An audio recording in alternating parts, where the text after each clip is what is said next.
嵐の相葉雅紀さんが参加した保護犬トリミングの現場で印象的な出来事がありました。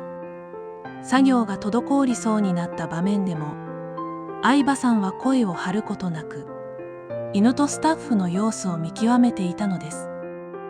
実はこの振る舞いが現場ではありがたい対応だったと後から語られています。テレビでは分かりにくい裏側ですが、こうした一面が評価につながっているのかもしれません。この対応、あなたはどう感じましたか？ぜひコメントで教えてください。